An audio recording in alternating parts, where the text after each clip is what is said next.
दोस्तों नमस्कार और शुभ संध्या। आज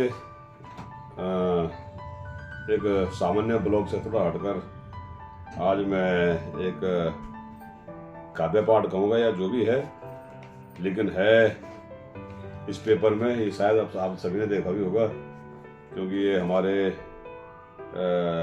सुरेश भाई दगड़िया जी, उनकी खैरी को मैं अपने जुबान से आपके सामने रखने का प्रयास करूँगा। वैसे मुझे काव्य पाठ आता नहीं है, मैं सही बताऊँ आपको। और मैं जहाँ तक मेरा अपना वो रहता है कि मैं अपनी सामान्य बातों को रख देता हूँ, लेकिन पढ़ के मुझे लग रहा है कि थोड़ा सा, लेकिन फिर भी क्योंकि ये दिल को छूने वाली चीज़ें हैं तो इनको मैं ज़रूर अपने शब्दों से आप तक पहुँचाने का प्रयास करूँगा। तो शुरू करता हूँ। हेडिंग है खैरी मेरे खेत खलियानों की, और यह लिखा हुआ है सुरेश भट्ट दगड़िया द्वारा, जो कि हमारे एम के सर के बहुत प्रसिद्ध समाज सेवी, प्रसिद्ध राजनीतिक और पूर्व फौजी तो है ही हैं, और शानदार। मैं उनका नाम भी रखा उनका दगड़िया, तो दगड़िया तो दुनिया में सभी का साथी कहा ही जाता है। तो उनका साथ साथ मेरे पास सामने रखा हुआ है, उन्हीं खेत खलिहानों से जिनकी मैं बात करूँगा। गुंडो गांव से आए हुए पत्ते हैं ये। तो दोस्तों, तो मैं थोड़ा शुरू करता हूँ अपना। ये ना खेत होगा ना खलियान होगा, पहाड़ अपना जब वीरान होगा। मैं पढ़ के बता रहा हूँ, मैं वही बता रहा हूँ कि पढ़ के बता रहा हूँ, क्योंकि ये मेरी कविता नहीं है, यह भट्ट जी की कविता है। तो भट्ट जी की कविता को मैं पढ़ के बताऊँगा, और उसका थोड़ा थोड़ा जो भाव है उनको मैं कोशिश करूँगा आप तक पहुँचाने का प्रयास करूँगा। ना खेत होगा ना खलियान होगा, पहाड़ अपना जब वीरान होगा। वीरान होंगे घर और आंगन, जमेगी घास जब बरसेगा सावन। है मार्मिक सत्य भी है कि न खेत होगा न खलियान होगा। अब आगे आगे देखते हैं कि क्या बोलते हैं इसमें। ढूंढेगा नाती जब तुम्हारा दाखिल खारिज चल रहे होगा, अपने ही फांगू से जो अनजान होगा। जो नाती तुम्हारा बाहर होगा, जिसका प्लान हो चुका होगा, वो अपने खेतों को ढूंढने जब जाएगा तो वो अपने ही फांगियों से अनजान, अपने खेतों से अनजान होगा। तहसील से हो पाएगा खतौनी तुम्हारी, और उसमें जैन, गुप्ता, गोयल या अन्य जो है उनके वो हिस्सेदार होंगे। यानी कि वो जो लिस्ट होगी जो खातेदार होंगे उसमें, उस लिस्ट में आपके परिवार के बजाय और उनके नाम जुड़ चुके होंगे, क्योंकि खेत खलिहान बेच चुके होंगे। खोजेगा नाती जब परिवार रजिस्टर तुम्हारा, परिवार रजिस्टर जो हमारा भागो रजिस्टर था, जो जिसमें कि सभी का होना, सभी जो हमारे उत्तराखंडी है या उनका जो पहाड़ के लोग हैं, भागो में उनका नाम होना जरूरी है, और होता भी है। यदि आप लोगों में नहीं है तो आप करवाइए। खोजेगा नाते जब परिवार रजिस्टर तुम्हारा, प्रधान भी तब गाँव का कोई डुटियाल होगा। समझ रहे हो आप क्या कह रहे हैं? यानी कि गाँव में कोई डुटियाल दिया, यानी कि नेपाली बंधु जो हैं वहाँ पे बस रहे हैं, वही, क्योंकि वही अब लोग गांव में रह गए हैं, हमारे लोग तो सब बाहर आ गए, तो उन्हीं में से कहते कोई तुम्हारा प्रधान होगा। यानी कि जिला पंचायत, क्षेत्र पंचायत सब देसी होंगे। दिल्ली बम्बई वाले तुम्हारे सब सांसद विधायक होंगे। सांसद विधायक तो आप भी दिल्ली बम्बई देहरादून जो भी है ये वाले ही होते हैं, लेकिन क्षेत्र पंचायत सब देसी होंगे, जिला पंचायत सब देसी होंगे। तो मार्मिक चीजें समझने वाली चीजें हैं कि ये इसीलिए होंगी क्योंकि हम लोगों के पास इतनी चीजें नहीं होंगी। तो साथ साथ चाय की चुस्की भी। अपने ही घर में जब वो आंगन होंगे, मूल निवासी होकर भी जब रो रहे होंगे। अपने ही घर में जब वो आंगन होंगे, जहाँ आंगन किसको बोलते हैं? आंगन वो है आपका घर का होता है, जहाँ आपके पीढ़ी दर पीढ़ी बाप दादा जो कई पीढ़ियों ने वहाँ पे खेले कूदे होंगे। आपने खेला कूदा होगा, आपने वहाँ पे आपकी कई यादें जुड़ी होंगी उसी से। आंगन मोस्टली वही होता है। आंगन बाकी तो दुनिया भर के आंगन होते हैं, लेकिन जो अगर भावनाओं की बात करें तो भावना यही है कि आंगन, असली आंगन आपका वही है जहाँ पर आपने बैठे होंगे, उठे होंगे। आपकी जाइए, आप फ्लैशबैक में जाइए कि आप पहले कहाँ रहते थे, कैसे रहते थे, क्या करते थे, कैसे आप मैं तो खुद आज भी मुझे याद है कि हम कैसे हमारे परिवार में कैसे रहते थे, कैसे उन आंगनों में रहते थे, कैसे खेलते थे, कैसे कूदते थे, कैसे पीटते थे। सारी चीज़ें हैं, उन्हीं चीज़ों से जुड़ी हुई चीज़ें हैं सारी चीज़ें। मूल निवासी होकर भी जब रो रहे होंगे, अधिकार उनके सब छिन चुके होंगे, नाती तुम्हारे आत्मा को तब गाली दे रहे होंगे। क्योंकि आज जो हमारी जो पीढ़ी, जो मैं बता रहा हूँ, जो हमारी जो आज की पीढ़ी है, यह लगभग खेतों को बेचने पे उतारू हो रखे हैं। और ये देखिए गुंडू जी, और इसको गांव से इसलिए मंगा कि गांव में इस टाइम बो रखा है, लगा रखा है। अदरवाइज कहाँ से आती चीजें, गमले में से कितना खा लोगे, वो स्वाद भी नहीं होगा। तो गाली देने का मतलब है कि आपको कोस रहे होंगे कि काश उस टाइम जमीन ना बेची होती, काश उन्होंने ऐसा ना किया होता। तो ये कहीं ना कहीं उस समय, क्योंकि भविष्य में ये चीजें होनी है, जब हम अपने 2-3 पीढ़ी बाद जाके देखेंगे कि कोई ना कोई भारी लोगों का हमारे गांव में प्रभाव होगा। हम लोगों के लिए वहाँ पे, हाँ हम लोग वहाँ पे, हमारे जो लोग होंगे वहाँ पे शायद चाय के कप साफ कर रहे होंगे, या जो भी है बर्तन साफ कर रहे हैं, या वहाँ पे उनके होटल में काम करेंगे, या उनके ढाबों में काम करेंगे, उनके रिजोर्ट में काम करेंगे। ऐसी परिस्थितियाँ होंगी यदि ऐसा होगा। तो जैसे हो रहा है, जैसे शुरुआत हो चुकी है, जैसे मूल निवासी अपने घर में ही गैर होंगे, मूल निवासी अपने घर में ही गैर होंगे, यानी कि जो मूल निवासी होंगे वो अपने घर में ऐसे होंगे कि जैसे कोई मूल निवासी अपने ही घर में गैर होंगे, भैर वाले ही दुई हथियों से जुगड़ी पीट रहे होंगे।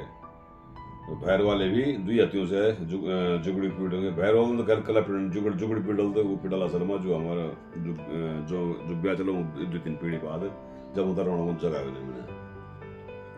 खैर, नौकरी चाकरी हमारी वो छीन चुका होगा, कागज उसके पास जब हमारे पहाड़ का होगा, वो नहीं है जो मूल निवास जो वहां रहेगा वही मूल निवासी माना जाएगा तब। तो जैसा कि है भी, नियम भी है, तो उसके पास होगा, हमारे पास क्या होगा, हमारे पास तो कुछ होगा नहीं, क्योंकि हमारे पास रोड नोट होंगे, वो भी खत्म हो चुके होंगे। कहीं 20-50 का जो हमारे जमीन वहाँ उसको बेच के जो 50-40 नाली बेच के जो कहीं भी 25 नाली, कहीं 20-25 गज जमीन ले भी ली होगी, तो रह क्या जाएगा उसमें।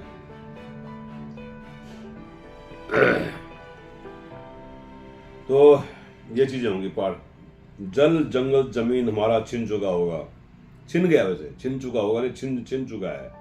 मैंने कई बार देखी चीजें कि हमारे धारे 15 पर इनका ही कब्जा होगा। जो अगर आप बाहर वालों को आप बेचोगे तो बाहर वाला एक दिन वहाँ पे, अभी कुछ दिन जैसे मैंने सुना कि कहीं ना कहीं कई जगह ऐसी दिक्कतें आ रही है कि कोई पानी का कोई रास्ता बंद कर रहा है, कोई पानी बंद कर रहा है, कोई बिल्कुल बाढ़ कर रहा है, कोई मतलब वो रास्ते बंद कर दिया, और उनके साथ मिले हुए हमारे लोग मिले हुए हैं। कोई बाहर का हमारे ऊपर कोई ऐसे कब्जा नहीं कर पाएगा। वो तब होगा जब हम उसको आश्रय देंगे और हम उसका साथ देंगे।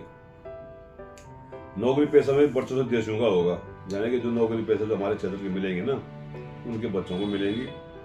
और नाती पोता हमारा इनका चपड़ासिया नौकर होगा। तो होगा ही, जो अगर आप थोड़े से लालच में अपने पहाड़ों को बेच देंगे तो ऐसा होना ही है। उस समय आप देख लीजिए, किसी ने पोखरी डांट बेचवाल कहने, आज हमारे लोग तो नौकरी करना चाहिए, सच्चे दिए कोई कहीं कोई रिजोर्ट जो बाहर वालों ने बना रखे, हमारे लोग वहाँ क्या कर रहे हैं, काम ही कर रहे हैं, नौकरी कर रहे हैं।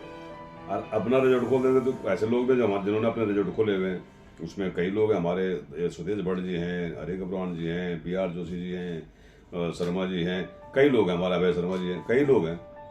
और तो मतलब कहने का मतलब ये कि काफ़ी इन चीज़ों की बातें हैं कि ये जो सच्चाई है, ये बिल्कुल सच्चाई है। सच्चाई को आप लोगों को समझना चाहिए। मूल निवास छीन गया तो दिन वो भी दूर नहीं होगा जब गढ़वाल लेवल के बढ़ते हैं, पौड़ी का नहीं, सिंधी साहब का नाती होगा।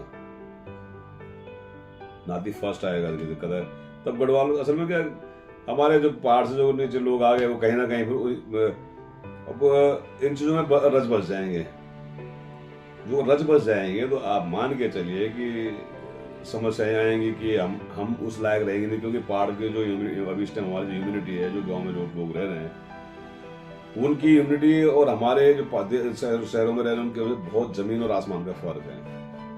वो आपको पता है कि वहाँ पे जो हमें कहीं पे 2 गिलास पानी के लिए भी जाना है तो हमें कहीं ना कहीं थोड़ा बहुत चलना पड़ता है। हमें थोड़ा सा भी कहीं सामान लेना तो कहीं ना कहीं चाहे सड़क भी आ गई है उसके बावजूद भी हम लोगों को चलना फिरना पड़ता है।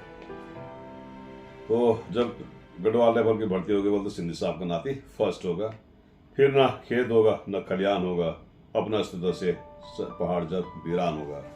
यहाँ पर दगड़े ने बहुत बड़ी बात लिख दी कि अपने अस्तित्व से वीरान होगा। अस्तित्व, मैं हमेशा एक बात कहता हूँ कि बड़े से बड़ा बरगद का पेड़ यदि अपनी जड़ें छोड़ दे, अपना अस्तित्व छोड़ दे तो वो भी सूख जाता है। और अथवा तो सूखेंगे नहीं तो अब जब मान लीजिए मानव में पहाड़ों पेड़ों में आप थोड़ा सा भेद वो भी मानते हैं कि नहीं जी उनमें फर्क है, वो पेड़ है हम इंसान हैं। तो ये भी वो ये और मान के चलिए कि यदि हमने अपनी बोली भाषा इन चीज़ों को सबको छोड़ दिया, यानी कि हम अपनी भाषा अपन जो बोली चमझ छोड़ गए और जोशी का शर्मा बन गया, अलाने का फलाना बन गया, फलाने का अलाना बन गया, तो आपका अस्तित्व धीरे धीरे खत्म होता जाएगा। एक दिन आप खुद स्वयं में ढूंढोगे कि मैं हूँ कौन। अपनी बगैर झांकोगे जाकर कहीं पे आपको कहीं पे स्वयं से पूछना पड़ेगा कि हम कौन है। या मान लीजिए आपने तो आज शर्मा आप शर्मा बन गए, कोई कपड़ान से, कोई जोशी से, कोई किसी से, कोई शर्मा बन गया। वो शर्मा तो आज तो बन गए, 4 5 6 पीढ़ी बाद शर्मा शर्मा शर्मा करेंगे, क्योंकि उनके बच्चे तो भूल चुके होंगे हम कपड़ान है या जोशी हैं। तो आप ये सोचिए कि वो स्थिति क्या बनेगी। वो स्थिति यही बनेगी कि आपका उस टाइम उस युवा को पता नहीं होगा कि मैं कौन हूँ। एक क्वेश्चन मार्क आ जाए बहुत बड़ा, और इस क्वेश्चन मार्क में आप लोगों को सोचना चाहिए कि हम इन परिस्थितियों को न जाने, जो हैं जैसे हैं बहुत शानदार हैं। मैं कह रहा हूँ कि उत्तराखंड के जो पहाड़ों में रह रहे हैं ना, मजबूरी है ठीक है, आइए जाइए, लेकिन अपने घरों को ना छोड़िए, ऐसे बिल्कुल लापरवाह बिल्कुल मत छोड़िए। कई बार देखता हूँ कि बिल्कुल तालों में जड़े जमे हुए हैं, पौधे जमे हुए हैं, कई मतलब परिस्थितियाँ बहुत अनुकूल नहीं है। लेकिन उन परिस्थितियों में भी जी रहे हैं जो जिन लोगों ने वहाँ में, उनको तो हमेशा सल्यूट करता हूँ जिन लोगों ने गाँव के ताले खोल के रखे हैं। आज भी खुले हुए लोगों के गाँव के ताले, घरों के ताले। असली उत्तराखंडी वही है। और मैं एक और बात कहता हूँ कि सरकार को एक चीज ध्यान देना चाहिए कि यदि पलायन को रोकना है, कुछ मत बनाओ पलायन की फेंक दो पलायन हो एक तरफ, उसकी भी जरूरत नहीं है। सिर्फ उन लोगों को जो गांव में रह रहे हैं, गांव में पढ़ा रहे हैं, गांव में जीवन यापन कर रहे हैं, उनके बच्चों को पढ़ाई के लिए आरक्षण दीजिए। मत देखिए कि वो किस जाति का, किस चीज का है। उनको नौकरी में आरक्षित दीजिए। उनको पढ़ाई के लिए बिल्कुल निःशुल्क बिना ब्याज के पैसे दे दीजिए। पढ़ें और जब पढ़ के नौकरी योग्य हो जाएंगे तो वापस करेंगे, नहीं होंगे योग्य तो पैसे को समझो कि गए हो, उस पैसे को दूसरे को शिफ्ट करें। कहें तरीके, क्यों नहीं है तरीके, सुविधाएं दीजिए वहाँ पर, स्वास्थ्य सुविधाएं दीजिए। परसों भी जब हमने वो डाला था कि हमारे ताल घाटी या त्रिवेणी घाटी में जो स्थिति खराब हो रखी है, बहुत अच्छे से सलाह गया है। उसमें एक सलाह मेरे को बहुत बढ़िया लगी कि ठीक है डॉक्टर आपके पास इतने नहीं है कि पूर्ण नहीं है कि आप पूरे क्षेत्र में फैला दो, वीडियो कॉन्फ्रेंस आज की बहुत बढ़िया चीज़ है। हर गांव में एक सेंटर बना दीजिए, वहाँ पे एक ऐसा बंदा बैठा दीजिए अपना कि जो उनकी बातों को समझता हो, उन बातों को समझते हुए बातों को करें, और वो वीडियो कॉन्फ्रेंस के द्वारा समझाए कि क्या बीमारी है, क्या नहीं है, कौन सी दवाई चाहिए, क्या दवाई चाहिए, उनको दवाई दे। नहीं चाहिए ज़्यादा चीज़ें थी, ज़्यादा सीरियस मामला तो उसके लिए हर चीज़ों के लिए ऐसी व्यवस्था बनाएगी ताकि मिले उन लोगों को। तो आज मैं यही कहना चाहूँगा, और विशेष धन्यवाद सुरेश भट्ट जी का, दगड़िया उनका कि उनकी कविता को मुझे यहाँ पे, उनकी कविता या उनके दिल का जो एक गुबार था उसको यहाँ पर मैं आपके सामने ला पाया, तो उसके लिए मैं बहुत बहुत धन्यवाद करता हूँ आपका। और आज के लोग नानू किसानों में मैं इतना ही, कल की दिनचर्या में फिर पुनः मिलूंगा। जय हिंद, जय उत्तराखंड, जय यमकेश्वर, नमस्कार।